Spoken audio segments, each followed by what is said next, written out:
সপ্তাহের শেষে আজ আমরা বেরিয়ে পড়লাম শান্ত নিরিবিলি লালমাটির দেশের প্রকৃতির আশ্রয়ে, যেখানে রয়েছে মল্লভূমের মল্ল রাজাদের বিখ্যাত সব প্রাচীন টেরাকোটা মন্দিরের নিদর্শন।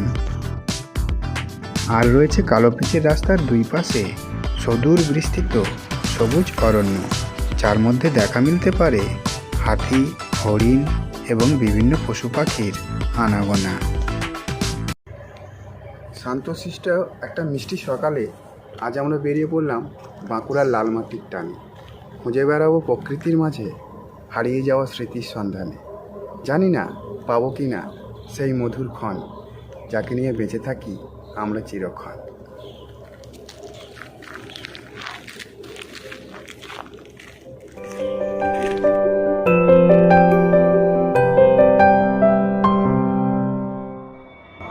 এই বাঁকুড়া ভ্রমণটি আমি দুটি পর্বে আপনাদের কাছে উপস্থাপন করব। প্রথম পর্বে আমরা দেখে নেব কিভাবে কলকাতা থেকে বাঁকুড়ার বিষ্ণুপুরে যাবেন, সেখানে সাইট সিন করার জন্য টোটো বা অটো ভাড়া কত, কোথায় স্টে করবেন, কোন কোন দর্শনীয় স্থান দেখবেন, সমস্ত কিছুই থাকছে এই ভিডিওর মাধ্যমে। সুতরাং ভিডিওটি একটুও স্কিপ না করে সম্পূর্ণ দেখার অনুরোধ রইল। আজ আমরা যাত্রা শুরু করব সাঁতরাগাছি থেকে সকাল 6:28 1283 রূপসী বাংলা এক্সপ্রেসে চড়ে।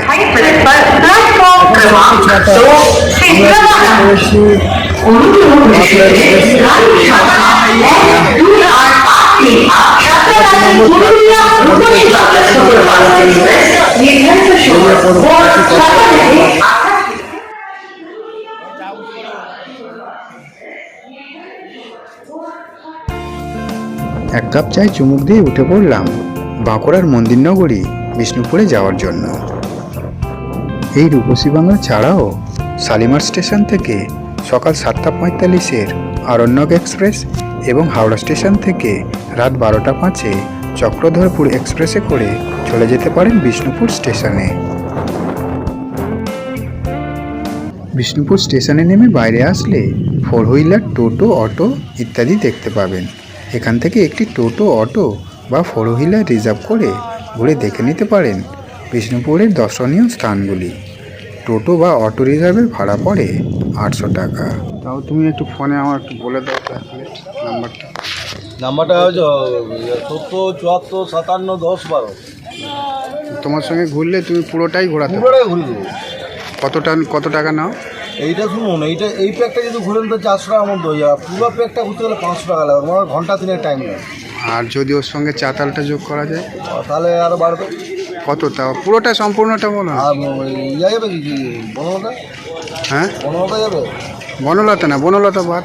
বনলতা আমরা দেখেছি, তাও তুমি একটু বলো না। আমার একটা ইউটিউব চ্যানেল আছে, তো তোমার নাম্বারটা আমি কন্ট্যাক্ট দিয়ে দেবো। আচ্ছা, বনলতা ওই মন্দিরটা তোমার আপনার পড়বে 500 টাকা, ওইটা পড়বে 300 টাকা। আর ওর সঙ্গে যদি জয়পুর ফরেস্টে অ্যাড করো তাহলে তোমার পড়লে 1500 টাকা পড়বে। 1500। আচ্ছা, মানে সকাল থেকে 9টা থেকে এবার সন্ধ্যা পর্যন্ত টাইম। হ্যাঁ, আর ফরেস্টটা বাদ দিলে মোটামুটি 1200 টাকা হয়ে যাবে। 1200।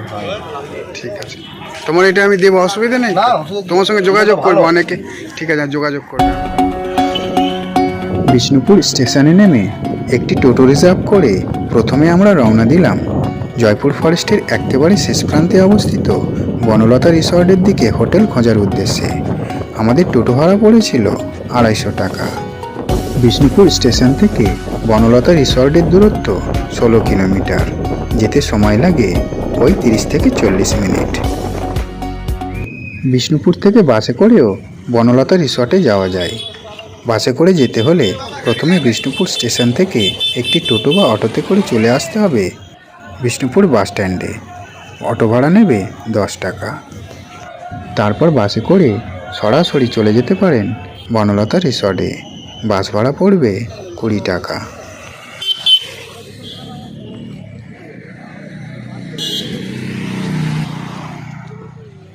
আমরা টেস্টাইন হোটেলে আছি।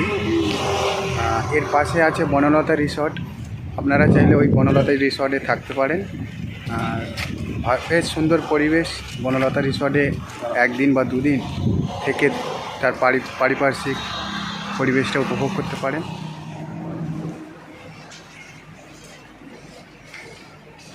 এই হলো আমাদের রুম, যা ভাড়া নিয়েছে 1000 টাকা পার নাইট। মিরর আছে, একটা বেড আছে,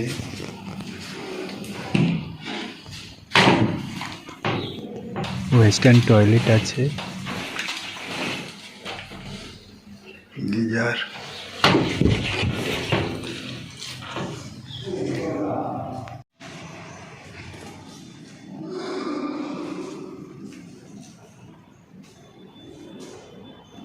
এই শ্রেষ্ঠা ইন হোটেলের এসি, নন এসি এবং ডিলাক্স রুমের ভাড়ার তালিকা দিয়ে দিলাম।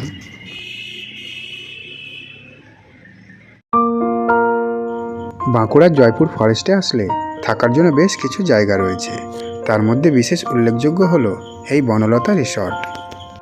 এই রিসর্টটি জয়পুর জঙ্গল লাগোয়া একটি বিশাল জায়গা জুড়ে অবস্থিত, যা তৈরি হয়েছে একেবারে গ্রাম্য পরিবেশের সাজে।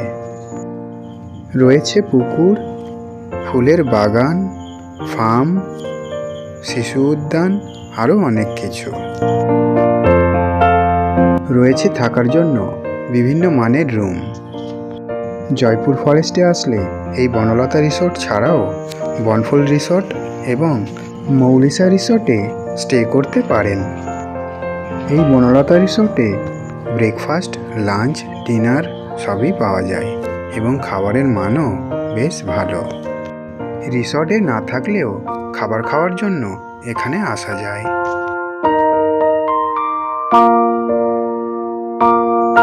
সকালের ব্রেকফাস্ট করে প্রথমে আমরা রওনা দিলাম জয়পুর ফরেস্টের দিকে।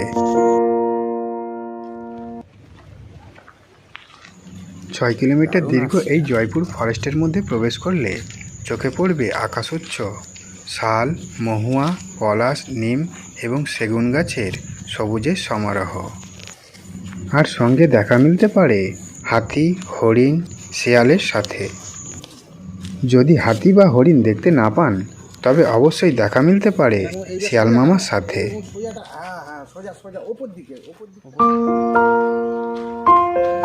মসমস পায়ের শব্দে জঙ্গলের মধ্যে প্রবেশ করলে চারিপাশের পরিবেশটা বেশ রোমাঞ্চকর লাগবে।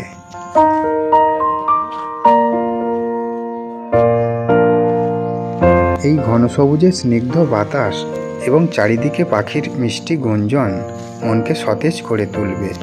মনে হবে ক্ষণিকের জন্য হলেও এই ঘন সবুজ অরণ্যে সব কিছু ভুলে নিজেকে হারিয়ে ফেলি।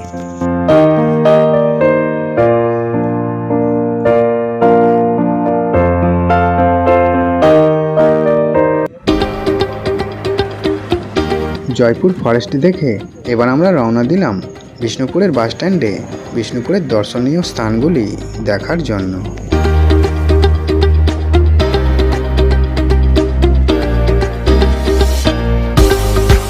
বিষ্ণুপুর বাসস্ট্যান্ডের পাশ থেকে 800 টাকায় একটি টোটো রিজার্ভ করে আমরা বেরিয়ে পড়লাম পিয়ারডোবা এয়ারফিল্ডের দিকে, যা স্থানীয়রা বলে চাতাল।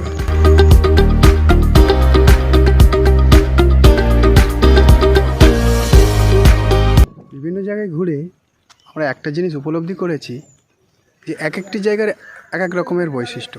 একটু আগে আমরা জয়পুর ফরেস্টে গেলাম, সেখানে চারিদিকে শাল গাছের জঙ্গল রয়েছে আর প্রাকৃতিক সৌন্দর্যটা অপূর্ব, চারিদিকটা সৌন্দর্যে ভরা। এখানে জয়পুর ফরেস্টে আসলে আপনারা হাতি, হরিণ, অন্যান্য পশু পাখি দেখতে পাবেন। যদি আপনাদের ভাগ্যে থাকে দেখতে পাবেন, আমরা পাইনি, তবে দেখি আমাদের ভাগ্যে যদি সেই সৌভাগ্যটা থাকে আমরা দেখতে পাবো। এখন আমরা আছি পিয়ারডোবা এয়ারফিল্ডে।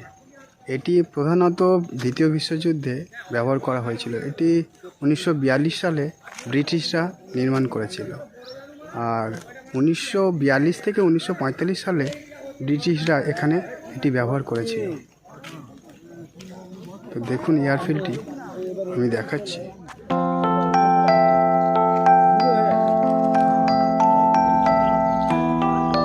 যতদূর দেখতে পাবেন বেশ বড় এয়ারফিল্ডটি।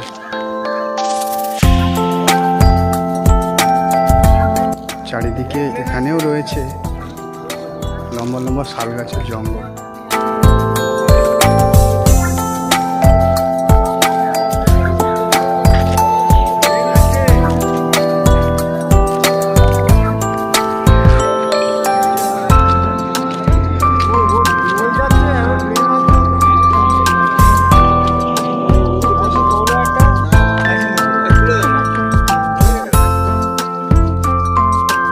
পিয়ারডোবা এয়ারফিল্ড দেখার পর এবার আমরা রওনা দিলাম পরবর্তী গন্তব্যের উদ্দেশ্যে।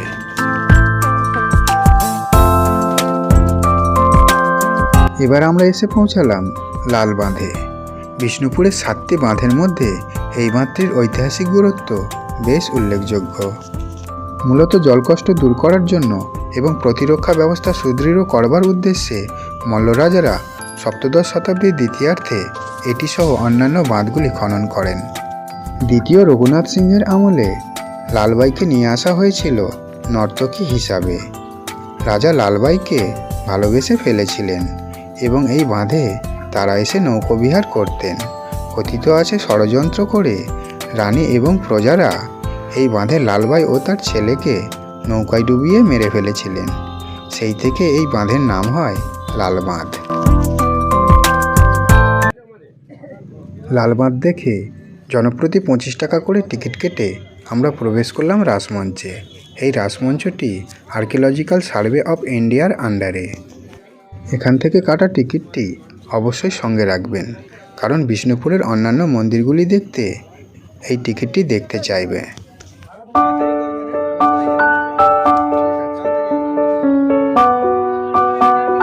মল্লরাজা বীরহাম্বীর আনুমানিক 1600 খ্রিস্টাব্দে এই মঞ্চটি প্রতিষ্ঠা করেন।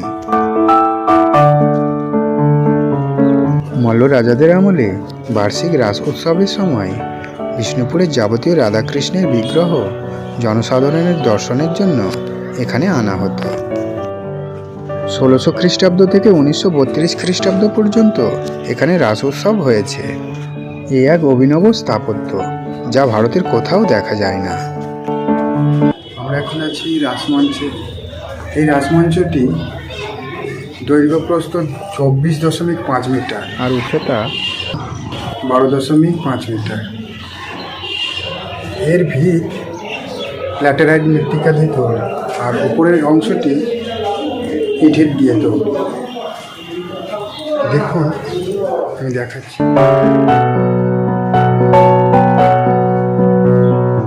সৌধটির ওপরের দিকটি পিরামিড আকৃতির, মাঝের দিকটি বাংলা চালার মতো এবং নিচের খিলানগুলি ইসলামিক বা মুসলিম স্থাপত্যের মতো।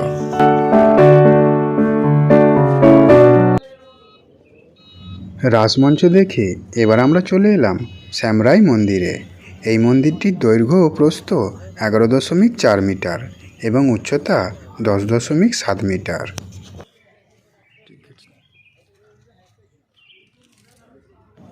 টেরাকোটার কাজে সমৃদ্ধ এই পঞ্চরত্ন মন্দিরটি 1643 খ্রিস্টাব্দে মল্লরাজ রঘুনাথ সিংহ প্রতিষ্ঠা করেন।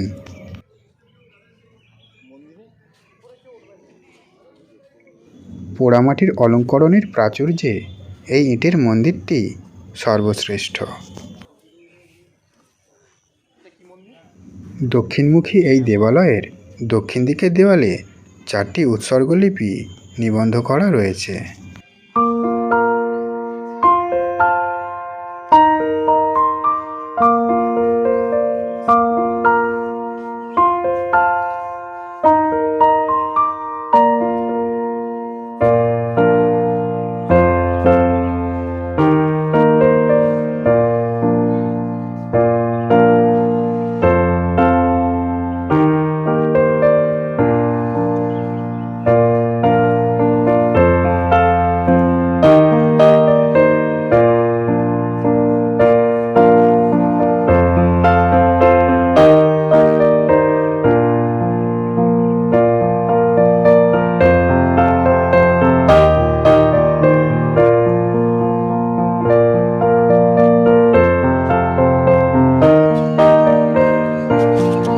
এই শ্যামরাই মন্দিরের সামনে বেশ কিছু দোকান রয়েছে, যেখান থেকে আপনারা মাটির তৈরি বিভিন্ন প্রকার জিনিসপত্র কিনতে পারেন। মন্দির নগরী বিষ্ণুপুর টেরাকোটা মন্দির ছাড়াও বালুচরী শাড়ির জন্যও বেশ বিখ্যাত।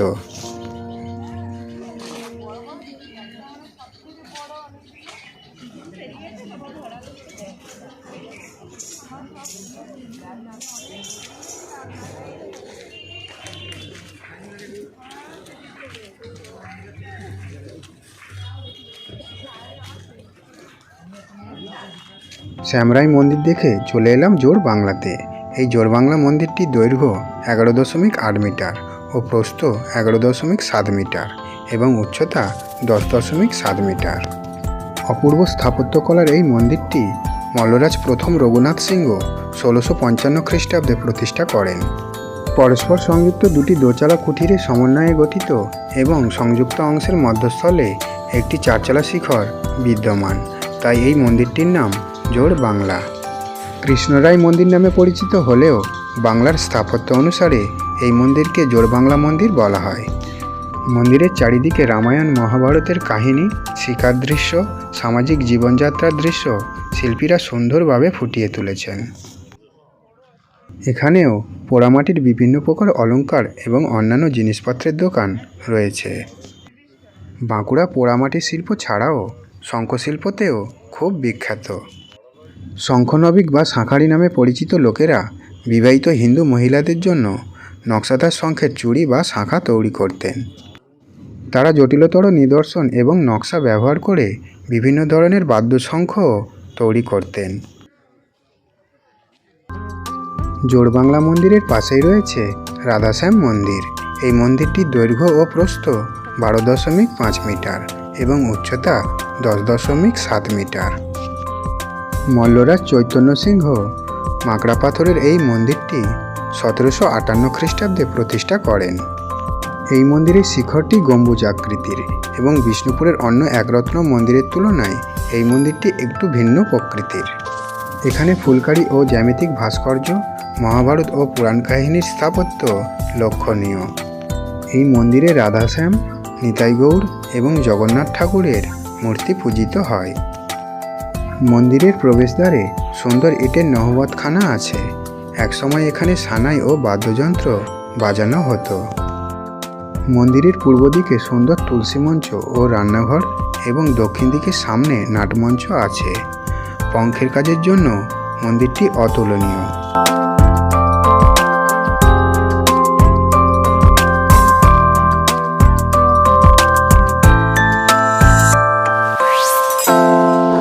রাধাশ্যাম মন্দিরের সামনেই রয়েছে মা মৃন্ময়ীর মন্দির।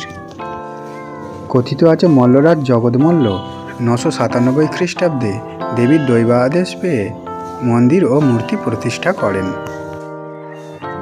এই মূর্তিটি গঙ্গামাটির তৈরি। দুর্গোৎসবের সময় 15 দিন ধরে পটে পুজো হয়। মল্লরাজাদের সময় থেকে এখনও অবধি এই মায়ের পুজো হয় তোপধ্বনি করে। মহা অষ্টমীর সন্ধিক্ষণের সময় তোপধ্বনি দেখতে প্রচুর লোকের ও পর্যটকের সমাগম হয়। রামকৃষ্ণদেব মাকে দর্শন করতে এখানে এসেছিলেন। মন্দিরের পিছনে রয়েছে রাজবাড়ির ধ্বংসাবশেষ। পথে যেতে যেতে চোখে পড়ল গুমঘর। এই স্থাপত্যটি তৈরি করেছিলেন মল্লরাজ বীরসিংহ 17 শতাব্দীর দ্বিতীয়ার্ধে। অনেকের ধারণা এখানে নাকি অপরাধীদের শাস্তি দেওয়া হতো, আবার কেউ কেউ বলেন এটি মল্লরাজাদের শস্যাগার ছিল। ঐতিহাসিকদের মতে এটি ছিল রাজবাড়ির জলের ট্যাঙ্ক, কারণ এর কাছাকাছি কিছু পোড়ামাটির জলের পাইপও দেখতে পাওয়া যায়। তবে এই মতটির প্রাধান্য বেশি। এবার আমরা চলে এলাম দলমাদল কামান দেখতে। দলমর্দন থেকে অপভ্রংশ হয়ে নামকরণ হয়েছে দলমাদল। দল কথার অর্থ শত্রু আর মর্দন কথার অর্থ দমন। কথিত আছে 1742 খ্রিস্টাব্দে নগরদেবতা এই কামান থেকে গোলাবর্ষণ করে ভাস্কর রাওয়ের নেতৃত্বে আক্রমণকারী বর্গীয় বাহিনীকে বিতাড়িত করেছিলেন। সেই থেকে এই কামানটির নাম দলমর্দন। বিষ্ণুপুরে মল্লরাজাদের অসংখ্য কামান ছিল। গুটি কয়েক ছাড়া প্রায় সব কামানই ব্রিটিশ সরকার অন্যত্র সরিয়ে দিয়েছিল। 1919 খ্রিস্টাব্দে ব্রিটিশ সরকার পর্যটকদের আকর্ষণের জন্য কামানটিকে বেদির ওপর স্থাপন করেন। 63টি লোহার আংটা পেটাই করে এটি তৈরি করা হয়। এর দৈর্ঘ্য 3.8 মিটার এবং ব্যাস প্রায় 30 সেন্টিমিটার। এর ওজন 300 মণ বা 112 কুইন্টাল।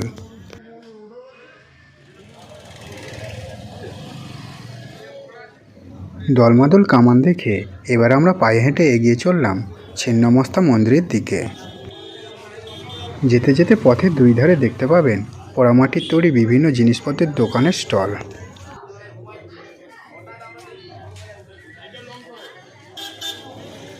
এই মন্দিরে পুজো দিতে চাইলে মন্দিরের সামনে অনেক ডালার স্টল রয়েছে। এখান থেকে একটি ডালা ক্রয় করে মায়ের চরণে অর্পণ করতে পারেন। মা দুর্গার 10 মহাবিদ্যার এক মহাবিদ্যা হল ছিন্নমস্তা। মেদিনীপুর নিবাসী স্বর্গীয় কৃষ্ণচন্দ্র গুঁই বামাখ্যাপা ভৈরবী মাতা ও রাধারানী দেবীর আদেশে বাংলা 1380 সালের 13ই শ্রাবণ এই মন্দিরটি প্রতিষ্ঠা করেন।